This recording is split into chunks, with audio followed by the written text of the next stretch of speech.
વાત છે કે ભાઈ સ્વસ્થ આચરણ આપણે રોજે રોજનું જે રોજબરોજની જે ક્રિયા કરીએ છીએ એના દ્વારા સ્વસ્થ શરીરની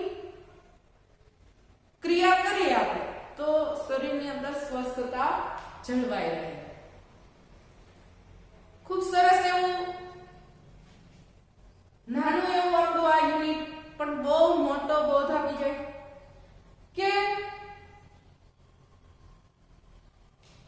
મહાકવિ કાલિદાસે કુમાર સંભવ નામનું એમ જે મહાકાવ્ય છે એની અંદર 5મા સર્ગની અંદર એને કીધું છે કે ભાઈ મનુષ્યનું ધર્મ કરવા માટેનું જો સૌથી પહેલું સાધન હોય તો એ છે એનું શરીર. એમ કહેવાય કે પહેલું સુખ તે જાતે નર્યા. જાતેનો અર્થ પોતે પંડે પોતાના શરીરે જો તમે નરવા હોય ને તો ઈ તમારું પહેલું સુખ. એમ તમે ધર્મ માટેની ઘણી બધી સાધનો આપણા માટે ઉપલબ્ધ હોય કે ભાઈ ભગવાનનું ભજન કરવું,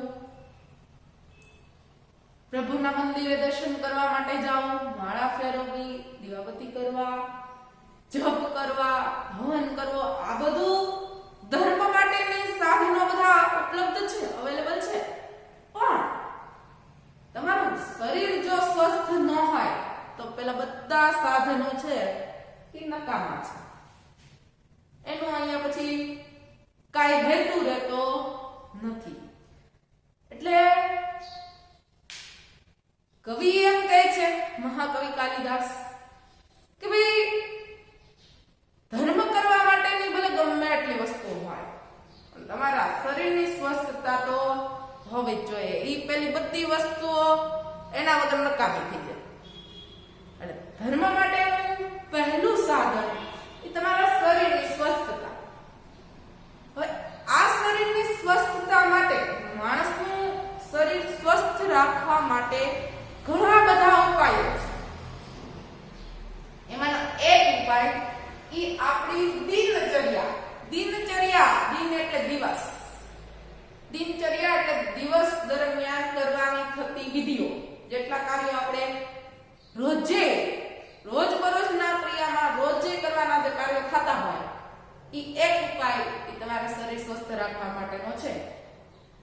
તો માણસની દિનચર્યા એ જો સારી હોય તો શરીર પણ સ્વસ્થ રહે. દિનચર્યા જો યોગ્ય હોય, વ્યવસ્થિત હોય, દિનચર્યા સારી તો શરીર પણ સારું રહે.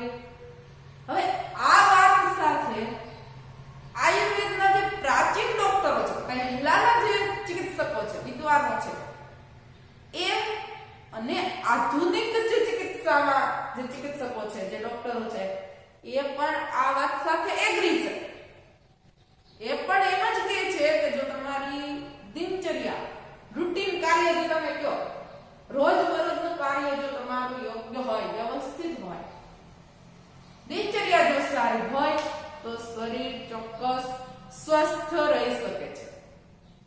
એના માટે આ પાઠની અંદર આદર્શ દિનચર્યા આપવામાં આવેલી છે. આદર્શ એટલે શ્રેષ્ઠ. તો ભાઈ એક મનુષ્ય તરીકે સારામાં સારી દિનચર્યા, તમારું રૂટીન વર્ક કેવું હોવું જોઈએ. બધા મનુષ્ય માટે આ લાગુ પડે પણ શ્રેષ્ઠ દિનચર્યા અહીં આગળ આપણને આપેલી છે. આ દિનચર્યાની અંદર માત્ર ખાવા પીવાની કે ઉઠવા બેસવાની, સૂવાની એ વાત નથી, એ બાબતો નથી, એ તો છે જ. પણ એ ઉપરાંત માનવ જીવનના જે ઉત્તમ, જે સારામાં સારા નૈતિક એવા આદર્શ ગુણો જે રોજબરોજ આપણી અંદર હોવા જોઈએ. સજ્જન સંગતિ છે, ગુરુજનો પ્રત્યે કેવો વ્યવહાર, વિદ્યા પ્રાપ્તિ માટે ઉત્તમ કાર્ય, તમારે સતત વિદ્યા પ્રાપ્તિ માટે મહેનત કરવી જોઈએ, સત્યનું પરિપાલન કરવું જોઈએ. આવા સદગુણો પણ દિનચર્યામાં આપેલા છે. રોજબરોજના કાર્યની અંદર આવું બધું આવી જાય, આવા ગુણો પણ મનુષ્યની અંદર હોવા જોઈએ. તો આ દિનચર્યાની અંદર માતા પિતાનું, વડીલોનો આદર, માન, સન્માન એ પણ જળવાવું જોઈએ એવું પણ કીધેલું છે. તો તમામ ગુણો અહીંયા આપેલા છે. નાના નાના વાક્યોની અંદર જે ક્રિયાપદો આવે છે, આજ્ઞાર્થ છે, આખા યુનિટની અંદર આજ્ઞાર્થ ક્રિયાપદો, દરેકને આજ્ઞા આપેલી છે. મનુષ્ય આમ કરવું જોઈએ, આમ કર, આમ કર, તો એ આજ્ઞા છે. આજ્ઞાર્થ ક્રિયાપદોનો પણ સાથે સાથે આપણને પરિચય થાય એનો પણ ખ્યાલ રાખવાનો છે. અને ક્રિયાપદની અંદર જે વ્યક્ત થતો અર્થ છે, ભાઈ આ ક્રિયાપદની અંદર કયા પ્રકારનો અર્થ વ્યક્ત થાય છે, તો એનું પણ ધ્યાન રાખવાનું છે. ખૂબ જ ટૂંકા વાક્યોની અંદર જે ક્રિયાપદો આવે છે એનો અભ્યાસ પણ અહીંયા આપણે સરળતાથી કરી શકીએ. આખી મનુષ્યની દિનચર્યા કેવી હોય એનો ખ્યાલ છે એ આપણે આ યુનિટની અંદર સમજવાનો છે. ભાઈ પહેલા પદ્યની અંદર એવું સમજાયું છે કે બાલ ઉત્તિષ્ઠ, સીધી આજ્ઞા આપી દીધી કે હે બાળક ઉઠ. ઉત્તિષ્ઠ એટલે ઉઠ.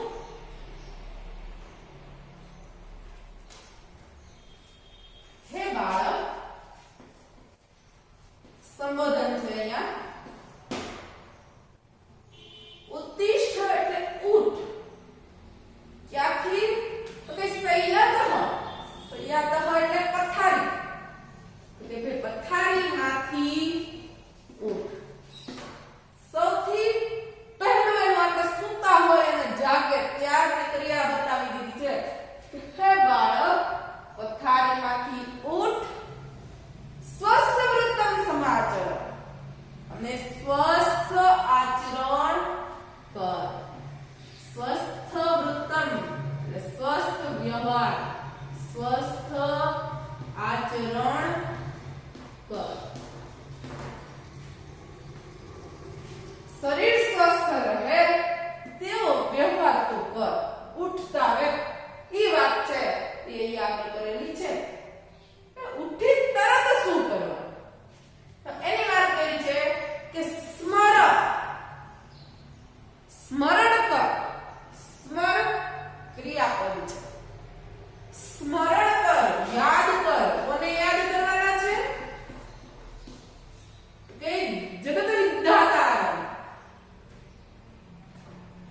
આ જગત વિધાતા, જગતના પરમેશ્વર એવા તું ભગવાનને, પરમ તત્વને યાદ કર. જગત વિધાતાને તું યાદ કર. સૌથી પહેલા તું એનું સ્મરણ કર. પછી તતઃ એટલે પછી શુદ્ધ જલમ પીબ. પીબ એટલે પી. શું પી? તો કે ચોખ્ખું જળ, ચોખ્ખું પાણી, શુદ્ધ પાણી પી. બાળોત્તિષ્ઠ શૈયા પર. હે બાળક પથારીમાંથી ઉઠ. સ્વસ્થ વૃત્તમ સમાચર, સ્વસ્થ આચરણ કર. જગત વિધાતારં સ્મર, જગત વિધાતાનું સ્મરણ કર. જગત વિધાતાને તું યાદ કર. તતઃ પછી શુદ્ધ જલમ પીવ. શુદ્ધ જળને પી. શતમ પદાની નિષ્ક્રમ્ય. શતમ એટલે 100. સહસ્ત્રમ એટલે 1000. બે શબ્દનો ખાસ આપણને ખ્યાલ હોવો જોઈએ. શતમ એટલે 100 અને સહસ્ત્રમ એટલે 1000. તો 100 પદાની. પદાની એટલે ડગલા, આપણા પગલા. 100 ડગલા નિષ્ક્રમ્ય એટલે જવું, જઈને. 100 ડગલા ચાલીને. શૌચાર્થમ શૌચ ક્રિયા માટે.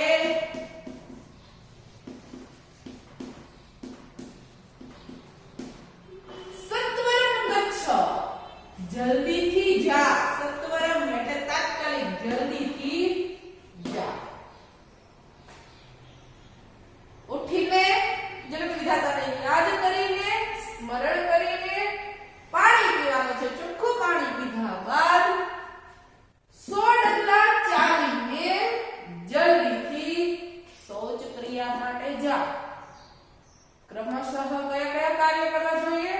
એની વાત ખાસ ધ્યાનમાં રાખવી જોઈએ. ફેનિલેન કરો કૃત્વા શુદ્ધો. ફેનિલેન, ફેનિલ એટલે સાબુ અને ફેનિલેન એટલે સાબુ વડે. આ શબ્દ આપણે છઠ્ઠા અને સાતમાની સંસ્કૃતની અંદર આપેલા છે. સૌથી પહેલા શબ્દો અને એનો અર્થ આવે. છઠ્ઠા સાતમાના સંસ્કૃતની પુસ્તકની અંદર આપણે ત્યારે ભણતા શબ્દો એના ફોટા આપેલા હોય તેની નીચે સંસ્કૃત શબ્દો અને એનું ગુજરાતી. તો ફેનિલ શબ્દ ત્યારે આવતો. ફેનિલ એટલે સાબુ. ફેનિલેન સાબુ વડે કરો, કરો એટલે હાથ, બે હાથ. શુદ્ધો કૃત્વા ચોખ્ખા કરીને, શુદ્ધ કરીને. વ્યાયામાચરઃ, વ્યાયામાચર એટલે કસરત કર, વ્યાયામ કર.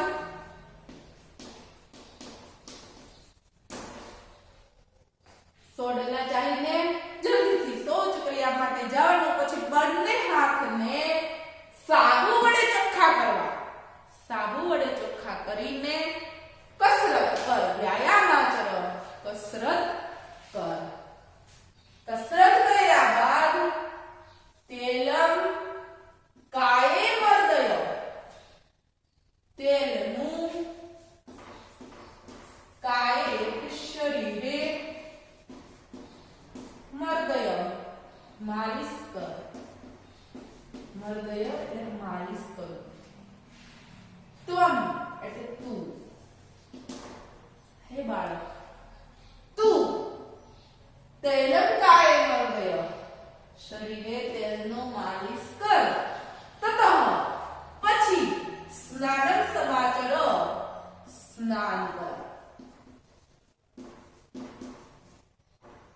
પછી નાવાનું. આ રોજ બરોજની ક્રિયા. હવે પાણી, પછી શૌચ ક્રિયા, હાથ ચોખ્ખા કરીને કસરત, પછી શરીરે તેલનું માલિશ કરવાનું ને ત્યારબાદ સ્નાન કરવાનું. પણ આપણી પાસે તો એટલો બધો સમય નથી સવારમાં. તો ખરેખર એક આદર્શ રૂટીન વર્ક આ પ્રમાણે હોવું જોઈએ. યથાવિધિ સ્નાન કર્યા બાદ વિધિપૂર્વક, વિધિ પ્રમાણે જલેન એવ પાણી વડે જ, એવ એટલે જ, પાણીથી જ સ્વયં વસ્ત્ર, સ્વયં એટલે પોતાનું વસ્ત્ર, પ્રધાય પોતાનું વસ્ત્ર ધોવું, ધો. માલિશ કરીને સ્નાન કરવું. સ્નાન કર્યા બાદ વિધિ પ્રમાણે એટલે જે રીતે કપડા ધોવાતા હોય એ જ પ્રમાણે વ્યવસ્થિત રીતે પોતાનું વસ્ત્ર ધોવું. દરેક મનુષ્યએ આ કાર્ય કરવું જોઈએ એવી વાત છે અહીંયા કરેલી છે. ત્યારબાદ પૂર્વાભિમુખ આસીન. આસીન એટલે બેસવું, બેઠેલો. કઈ રીતે બેઠેલો? તો કે પૂર્વાભિમુખ, પૂર્વ દિશામાં મોં રાખીને બેઠેલો. પૂર્વ દિશામાં, પૂર્વ દિશા તરફ મોં રાખીને બેઠેલો તું સંધ્યા વિધિ કર. પુરુષ સંધ્યા વિધિ તથા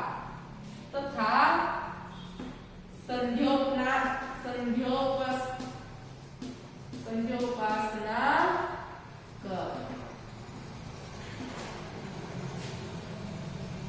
સંધ્યોપાસના એટલે સંધ્યા વિધિ. કે ભાઈ સવારમાં જે આપણે સંધ્યા વિધિ કરવામાં આવે છે, કઈ તમે જપ, માળા, પ્રભુનું ભજન જે કઈ સવારમાં કરતા હોય એ બધું તમે પૂર્વ દિશામાં મુખ રાખીને બેસીને કરવું જોઈએ. જ્યારે પણ આપણે જે પણ માળા, જાપ, મંત્રોચ્ચારણ જે કરતા હોય પૂર્વ દિશામાં મુખ રાખીને બેસીને કરવું જોઈએ. વંદન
જાય એ પહેલા ઘણી ગતિવિધિ આપણે કરવી પડે કે ભાઈ કસરત કરવું, તેલનું માલિશ કરવું, માતા પિતાને પ્રણામ કરવું, ભગવાનને સ્મરણ કરવું, જાપ જોપ તપ જે કંઈ કરવાનું હોય એ બધું પહેલા થવું જોઈએ. નાસ્તો તો પછી છેલ્લે આવે, ત્યાં સુધી નાસ્તો આવતો નથી.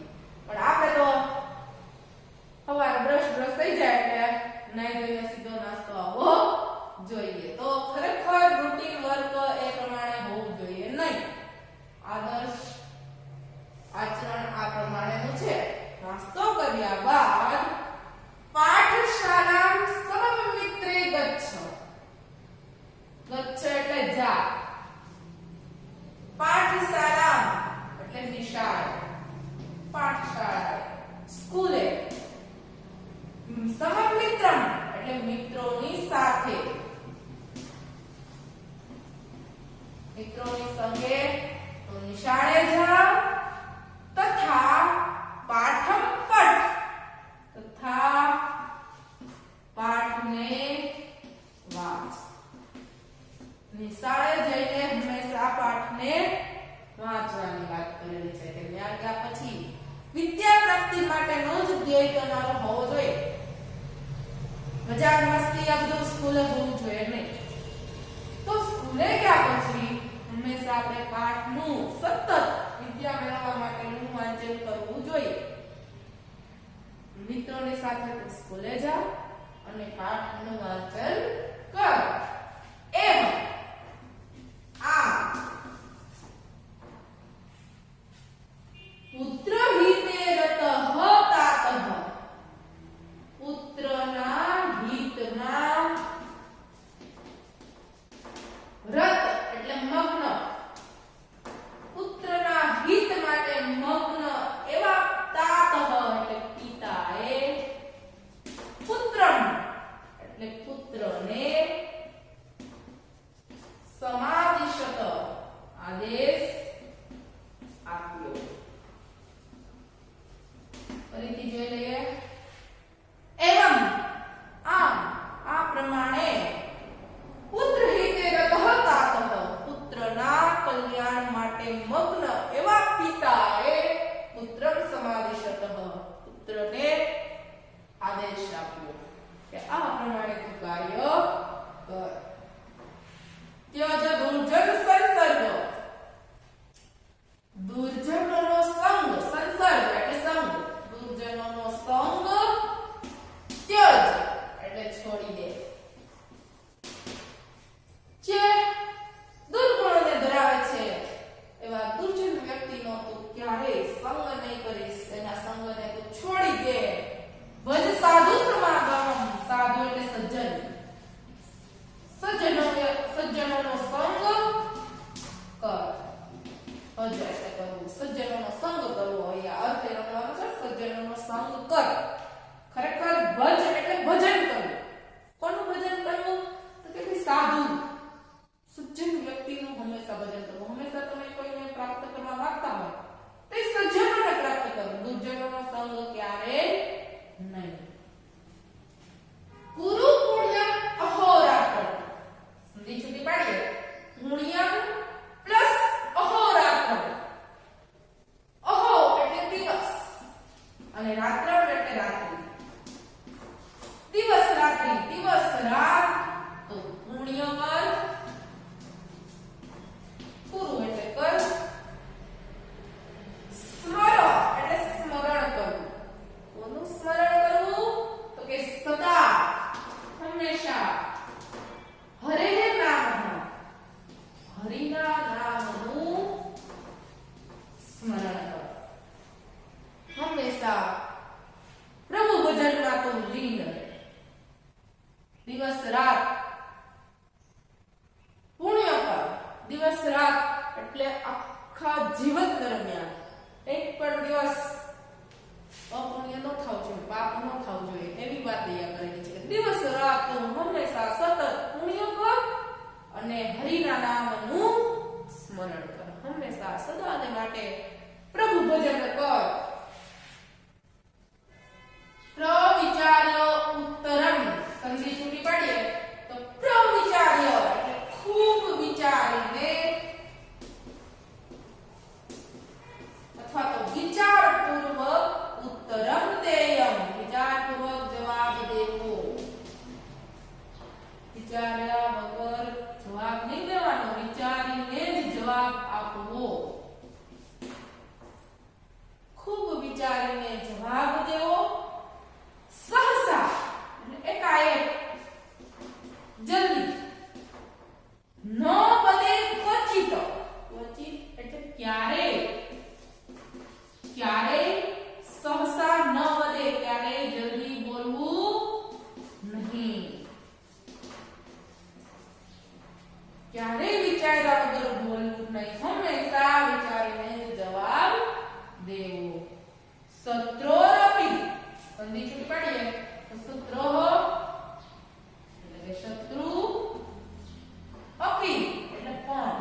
લાવવો જોઈએ.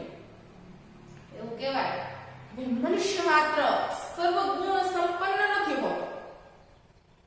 મનુષ્ય બધા જ ગુણોથી સંપૂર્ણ ન હોય. એકાદો દોષ તો એની અંદર હોય, પણ એ ધ્યાનમાં લેવો જોઈએ નહીં. પણ દરેક મનુષ્યની અંદર કોઈને કોઈ સારો ગુણ હોય જ છે. પછી એ સારો વ્યક્તિ હોય, આપણો દુશ્મન હોય તોય ભલે, અને આપણો મિત્ર હોય તોય ભલે, પણ એક ગુણ એની અંદર હોય જે બીજે ક્યાંય જોવા મળતો નથી. તો એવો ગુણ એનો આપણે સ્વીકાર કરવો જોઈએ.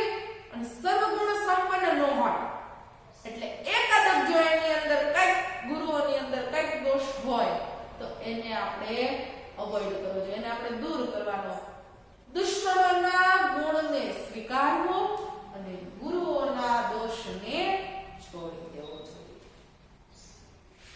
છેલ્લા પદ્યની અંદર આપણને સમજાયું છે કે ધ્યેયમ સનાતનમ બ્રહ્મ, જે સનાતન બ્રહ્મ છે, શાશ્વત અમર એવા બ્રહ્મ પરમેશ્વર, એનું ધ્યેયમ ધ્યાન ધરવું. હૈયમ, હૈયમ એટલે છોડી દેવું. શું છોડી દેવું? તો કે દુઃખમ અનાગતમ. હજી આપણે આગળના યુનિટમાં વાત કરી અનાગત વિધાતા. તો ભાઈ જે આવ્યું નથી એવું અનાગત વિધાતા, એટલે જે આવ્યું નથી એનો વિચાર કરનાર. તો અનાગતમ એટલે આવ્યું નથી એવું, ન આવ્યું હોય એવા દુઃખને છોડી દેવું. હૈયમ દુઃખ અનાગતમ, ન આવેલા દુઃખને છોડી દેવું, ન આવેલા દુઃખને દૂર કરવું. જે આવ્યું જ નથી એ દુઃખનો વિચાર કરવો નહીં. કાયિકમ સુખમ આદેયમ, આદેયમ એટલે લેવું, સ્વીકારવું. શું સ્વીકારવું? તો કે કાયિકમ, કાયિકમ એટલે શરીર. શરીરને લગતું જે સુખ હોય એ લેવું. શરીરને લગતું સુખ હોય એ પ્રાપ્ત કરવું. શરીર આરોગ્ય માટે જે વસ્તુ આપણે ગ્રહણ કરવા યોગ્ય હોય, શરીરના સુખ માટે જે આપણે ખાવાનું યોગ્ય હોય એ ખાવું જોઈએ. રોજબરોજના ભોજનની અંદર ફ્રૂટ વગેરે આપણે ખાવું જોઈએ. એકાદ ફ્રૂટ એમાં હોવું જોઈએ. પણ એકની એક વસ્તુ વારંવાર ન લેવું જોઈએ. એ પાછું શરીરના માટે સુખની વસ્તુ નથી, એને દુઃખ આપે. ક્યારેક વાસી ખોરાક આવી ગયો હોય અથવા તો બહારનો ખોરાક આવી ગયો હોય તો એ આપણને દુઃખી કરે, આપણને બીમાર પાડી દે. તો એ શરીરનું સુખ નથી. જે શરીરને લગતું સુખ છે એને આપણે લેવું જોઈએ, ગ્રહણ કરવું જોઈએ. વિધેય જન સેવન, જન સેવા અથવા તો લોકોની સેવા વિધેય કરવી જોઈએ. હંમેશા પરોપકારની ભાવના હોવી જોઈએ. પરોપકાર, બીજાના ઉપર ઉપકાર કરવાની ભાવના, બીજા લોકોની સેવામાં તત્પર રહેવું જોઈએ, લીન રહેવું જોઈએ. તો જેટલા પણ પદ્ય છે, સવારમાં ઉઠીને તો દિવસ દરમિયાન જેટલા પણ કાર્યો કરવાના થાય, તમામ કાર્યો છે એ આ યુનિટની અંદર આવરી લેવામાં આવ્યા છે. આ પ્રમાણેનું જો આપણું આચરણ હોય, આ પ્રમાણેનો આપણો વ્યવહાર વર્તન હોય તો આપણું શરીર હંમેશા આરોગ્ય આપણું હેલ્ધી જ રહે, સ્વસ્થ રહે. કોઈ પણ પ્રકારનું આપણા શરીરને લગતું દુઃખ છે એ મળે નહીં.